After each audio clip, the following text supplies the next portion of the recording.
Ya prepárate, mi pueblo, muy atentos todos, pues, que ha llegado ese momento, descarga y vacilón, que se estresen los bandidos, políticos y faranduleros.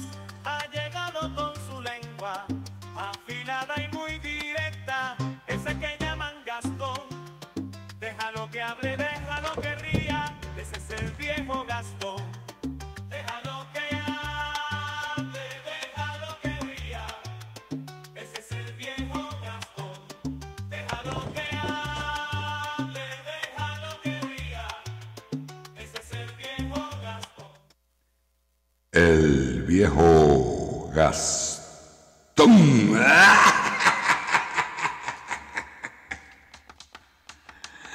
Muy buenas tardes, mi pueblo. Muy buenas tardes de sábado. Aquí con el pana de todos, el viejo Gastón. Hoy es ¿cuánto, chicos? Hoy es 2 de agosto. Y mañana, un 3 de agosto, voy a celebrar el primer año oficial del programa de El Viejo Gastón. Yo tenía una cuenta de YouTube desde el 2009 y tenía unos videos familiares ahí medio tontos y esas cosas y esto. Hasta que ese 3 de agosto publiqué mi primer video, digamos, político, efectivo, hablando sobre el triunfo de la gesta de María Corina Machado. Y bueno, fue un video bastante sencillo y tuvo un éxito inusitado. Pasó del 500,000 de visualizaciones. Eso me impulsó pues a seguir hablando, a seguir diciendo, a seguir riendo. Y miren ustedes cómo son las cosas de la naturaleza humana, ¿no? De pasar a poner un teléfono, ¿verdad? Ponerse a hablar huevonada, como digo yo, tener una cierta aceptación, ¿verdad?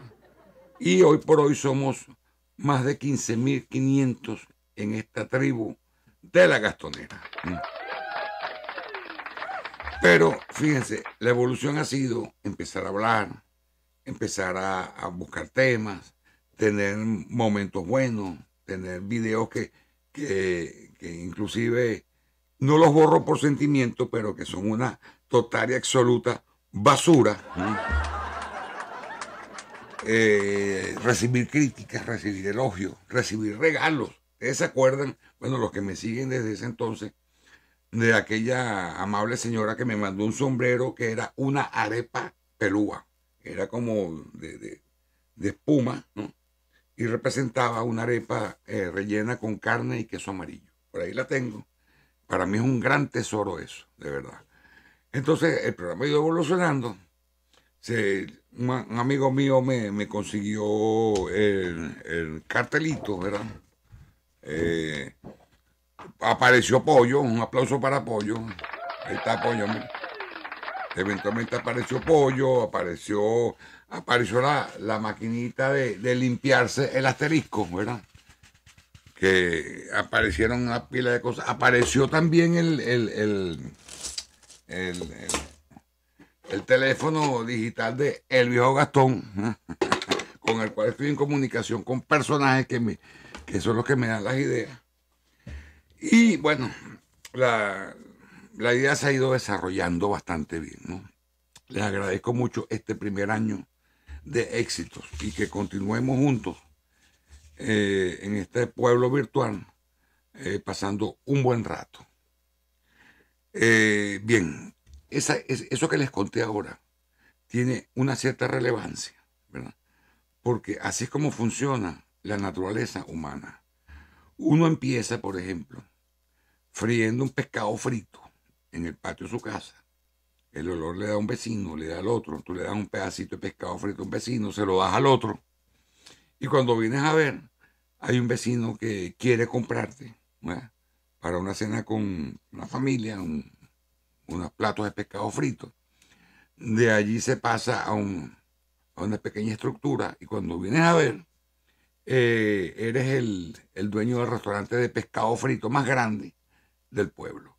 Así evolucionan las cosas en la naturaleza del ser humano.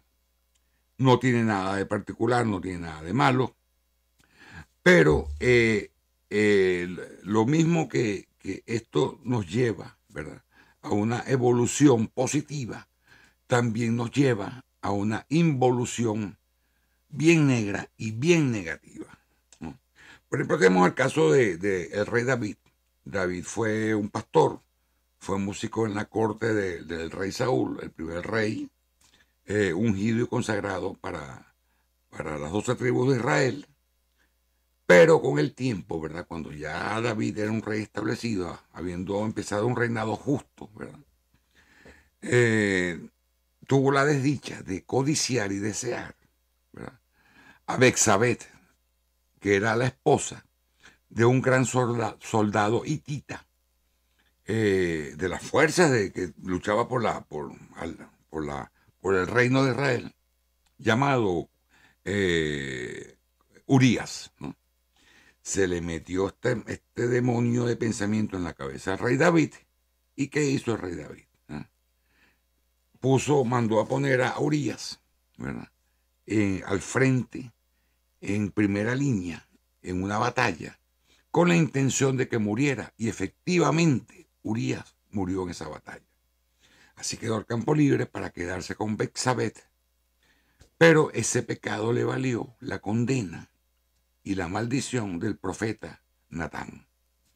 Y bueno, no le voy a seguir la historia completa porque no es el tema exacto del programa. Pero lo que les quiero decir es que desde una cuna humilde, como un pastorcillo, hasta un rey tan poderoso como para disponer de la vida de uno de sus mejores generales por causa de una mujer, esa fue la evolución de David. Tenemos a Buda, Siddhartha Gautama, que fue un príncipe, ¿verdad?, por allá él viene del Tíbet, de esa zona, no recuerdo ahora exactamente de dónde, no venía de la India como creen muchos, era de un reino montañoso. Entonces Buda, el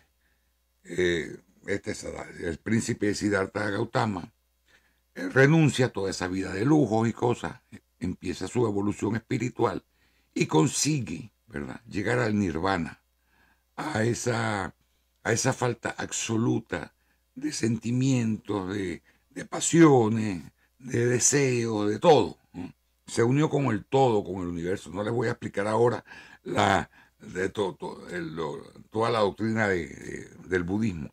Era algo simple, era vivir una vida simple, vivir una espiritualidad simple, romper el ciclo de las reencarnaciones, simplificar las cosas. ¿Qué pasó después de que Buda consigue esta iluminación y logra que algunos de sus seguidores se iluminen también?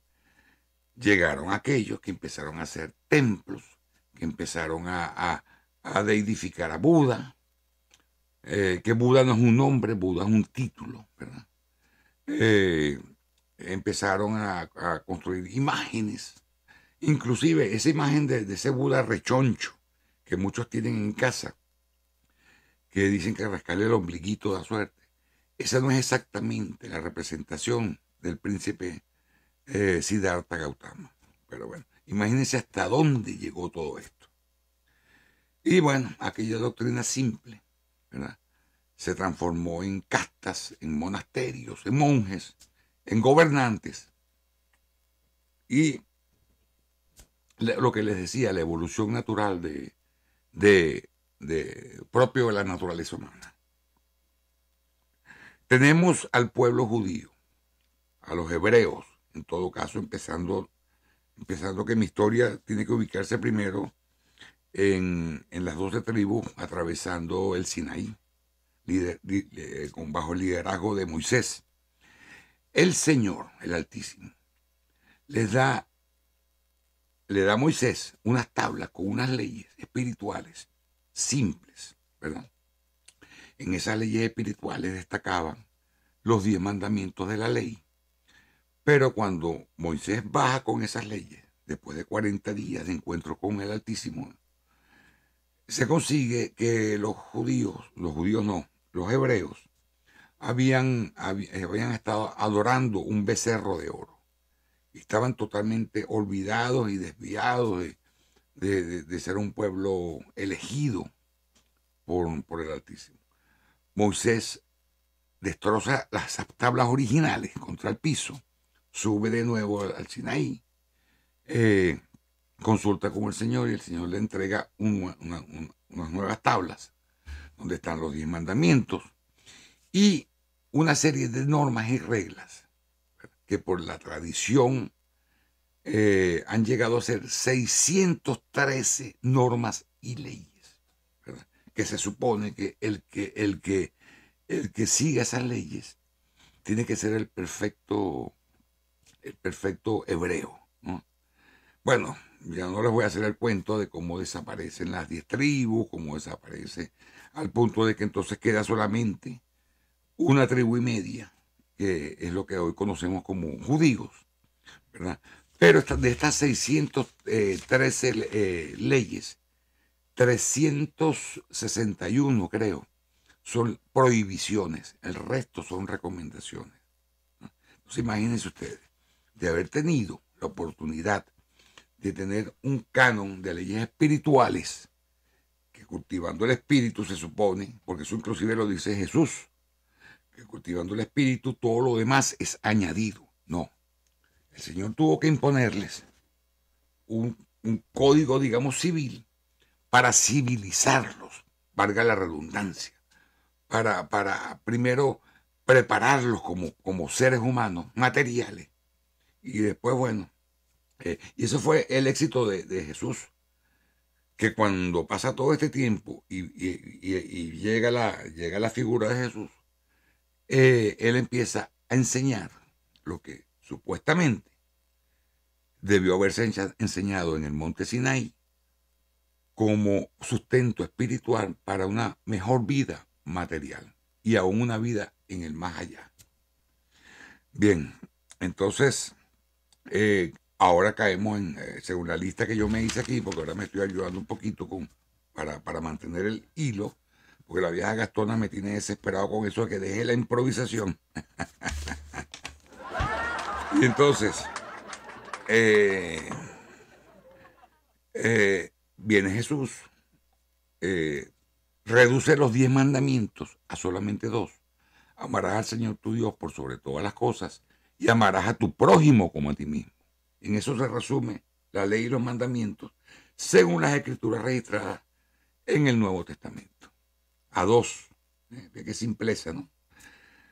Pero después de la muerte de Jesús aparece un personaje llamado Saulo de Tarso, San Pablo, que se transforma en el mejor vendedor, en el mejor sentido de la palabra, no quiero ofender a mis amigos cristianos, en el mejor vendedor de la palabra del Evangelio, ¿verdad? Y del reino de los cielos. Esta venta logra que todo un imperio se rinda ante la simpleza de esta doctrina. Pero ¿en qué termina esto? Y no es una crítica directa a la Iglesia Católica. Termina en templos majestuosos, ropajes suntuosos, ceremonias y ritos, ¿verdad? Y a la final, aquellos 2 pilares que dejó ese Mesías, amar a Dios por sobre todas las cosas y a tu prójimo como a ti mismo, chocan contra un muro de normas, reglas, amenazas, ¿verdad? Que esto no es exclusivo del cristianismo. Ya les acabo de hablar del mismo judaísmo, que yo creo que hacen prácticamente imposible la salvación en el reino de los cielos con tanta parafernalia. Tenemos el caso de las apariciones marianas. Voy a tomar el caso de la Virgen de Chiquinquirá, que es la Virgen de la región donde nació mi padre, el Zulia. Mi padre sabe que fue maracucho. Aparece en el lago una tablita flotando y una señora humilde consigue la tablita y se la lleva para su casa para darle un uso, su casa en el Saladillo, que por cierto, uno de los odios que le tenía a mi padre. Porque mi padre era un hombre de odios sacrosantos, no eran odios destructivos. Y no lo excuso porque sea mi padre.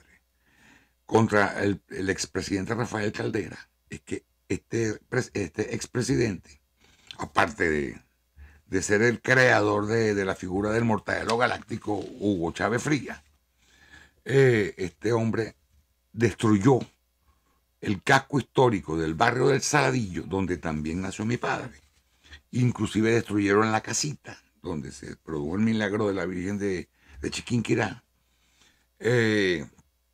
para hacer el Paseo Ciencia. Paseo muy bonito, pero desfiguró un barrio histórico, precioso. Y mi papá siempre resintió esa vaina. Bueno, la señora consigue la tablita, se la lleva para su casa, ocurre el milagro de la tablita, donde en la tablita entonces empieza a brillar la imagen de Nuestra Señora del Rosario de la Chiquinquirá, que es una virgen que había sido venerada y es venerada todavía en Colombia. Entonces, bueno, sucede toda aquella revelación mariana y una señora muy sencilla, no se le apareció un obispo, no se le apareció un cardenal, no se le apareció al gobernador, al alcalde, a nadie, sino una persona muy humilde. Y de allí pasamos a la construcción de una gran basílica, de una serie de reglas, normas y esto y aquello, quién puede cargar a la Virgen y quién no, el que vaya ahí no ve en la tablilla, en el retablo, no ve la figura de la Virgen, es un pecador, etcétera, etcétera, etcétera, mil leyendas y cosas. Y a la final, ¿verdad? Lo que fue un acto sencillo, y yo estoy hablando como creyente, yo estoy hablando desde un punto de vista que estoy tratando de ser lo más teológicamente objetivo. Un acto sencillo, ¿verdad? Donde quizás los cielos, ¿verdad?, se abren no para impactar de manera parafernálica a los creyentes, sino para dar ciertas lecciones morales, espirituales, ¿verdad? Se transforma en prácticamente un secuestro espiritual, ¿no? Igual que cuando la Virgen de Guadalupe aparece en el monte, creo que se llama el monte Tepeyac, creo que se llama. Si estoy equivocado, corríjanme. Aparece la madre de Jesús a un humilde muchacho indígena. Y ahora, bueno, toda esa construcción, todas esas cosas, cámaras donde no puede entrar el público, mercancía, todo esto. Y y yo no critico eso porque eso es la evolución, ¿verdad? El ser humano necesita reinterpretar la realidad porque parece ser que es el único ser viviente que no entiende la simpleza de la realidad. Entonces tiene que inventarse cosas que terminan siendo más complicadas que el mensaje original, que es simple.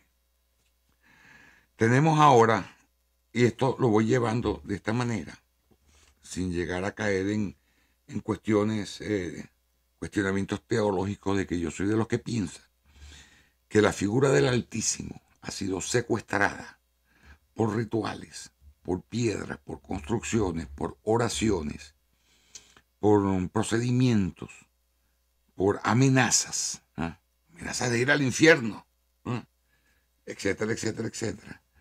Y eso nos ha ido complicando la vida, porque nos ha puesto un muro, una barrera entre la divinidad y nosotros, que en definitiva somos parte de esa divinidad y debemos ser parte de ese orden universal, cualquiera que sea la creencia del que me esté escuchando. Traigo todo esto para que vayan viendo, ahora los llevo al tema de que hay un señor que es presidente, ahora habrá que decirle gobernante de El Salvador, un país pequeño que ha tenido una vida pobre a lo largo de su historia, violenta, ¿verdad? Este hombre inclusive sale de la izquierda, del Frente Farabundo Martí de Liberación Nacional. Este hombre rompe con la izquierda. Este hombre rectifica su pensamiento y se transforma, ¿verdad?, según los patrones por los cuales se le analice, en un verdadero gobernante de derecha. Él llega legalmente a la presidencia en el 2019. Este hombre emprende una política de mano dura, ¿verdad? Logra acabar con las maras. Las maras son gangas, son pandillas, son grupos criminales y violentos que tenían prácticamente destrozado a El Salvador. Este hombre logra no solamente controlar y acabar con las pandillas violentas, este hombre con las maras salvatruchas logra pacificar al país, logra hacerle entender a la población que hay que cambiar de rumbo para poder tener un país sostenible y vivible. Y Nayib Bukele tiene éxito en esta misión. Un éxito tan arrollador, pero tan autoritario, que es lo que se le critica a Bukele, porque él construye megacárceles, así como hubo un candidato a la presidencia que ofreció en Venezuela construir el ampoducto. El ampoducto era como una vía expresa para acabar con los ampones y encerrarlos en la zona selvática de guayanesa venezolana, del estado Bolívar, digo. Entonces, él tiene éxito, pero junto con el éxito, acuérdense que a la luz siempre la persiguen las sombras. Junto con el éxito vienen los excesos, vienen ciertos errores, pero si sopesamos, ¿verdad?, errores contra éxitos, vemos que la gestión fue bastante positiva, al punto de que El Salvador es hoy por hoy la nación más segura de toda América Central. Salvadoreños han vuelto desde el exilio a hacer inversiones, etcétera, etcétera, etcétera. Pero así como la gente se acostumbra, ¿verdad?, a lo malo, a soportar, también se acostumbra a lo bueno. Y los tiempos buenos, por eso es que se dice que los tiempos buenos traen hombres débiles. La frase completa es que los tiempos difíciles traen hombres fuertes. Los hombres fuertes hacen tiempos buenos y los tiempos buenos crean hombres débiles. Y digo hombres como humanidad, ¿eh? Porque ahora hay que aclararlo todo, que si hombres y mujeres, libros y libras, vacas y vacos, toros y toras, no, hombres. Entonces, bien, hasta aquí todo bien, ¿verdad? Pero así como hay un angelito en una de las orejas, dictándote las cosas positivas, hay un diablito por el otro lado, ¿no?, que parece que le habló a Bukele y le dijo: mira, vamos a crear la reelección, vamos a fortalecer la reelección, vamos a extender el periodo presidencial. Tú lo estás haciendo bien, que es indudable que hasta ahora lo ha venido haciendo bien. Y bueno, te quedas allí hasta el fin de tus días, porque vas a ser reelegido una y otra vez. Bien sea porque el pueblo así lo quiera, porque el pueblo está satisfecho, o bien sea porque tenga miedo. Porque el problema de los extremos, por ejemplo, en el caso del miedo, el problema de los extremos es que, por ejemplo, en Venezuela, el miedo nos paraliza por la represión, por la desaparición, por los asesinatos, por una serie de circunstancias. Es humanamente comprensible que haya miedo. Pero en una sociedad que hasta ahora ha venido funcionando bien, pero que se contamina con estas nuevas leyes, ahí también surge el mismo tipo de miedo que hay en Venezuela, pero en sentido contrario, ¿no? Y porque ese miedo puede ser también de que empiece cierto tipo de represión hacia la población civil o hacia aquellos que se rebelen contra esta especie de coronación y creación de una familia real y de un absolutismo en El Salvador. Es una cosa complicada y difícil, porque habría que preguntarle a un salvadoreño hoy por hoy qué le parece el hecho de que ya no lo atraquen, de que ya no hayan pandillas, de que haya seguridad, de que haya progreso, ¿verdad? Pero también preguntarle que si no teme que en el futuro, ¿verdad?, tanto poder acumulado en un solo hombre y el círculo que lo rodea, ¿ah?, se devuelva en contra de él y su familia. Entonces, aquí ha pasado con Bukele lo que pasó con el pueblo judío, que ya se lo dije, lo que pasó con las apariciones marianas, lo que pasó con el mismo Jesús, lo que pasó con el rey David, ¿verdad?, que parece que hay una tendencia, ¿verdad?, a acostumbrarse a lo bueno y a lo malo. Y en definitiva, eso nos lleva al mismo punto, como una serpiente que se muerde la cabeza, ¿verdad?, y empieza el ciclo de nuevo. Y hay que seguir luchando para liberarse tanto de la izquierda como de la derecha.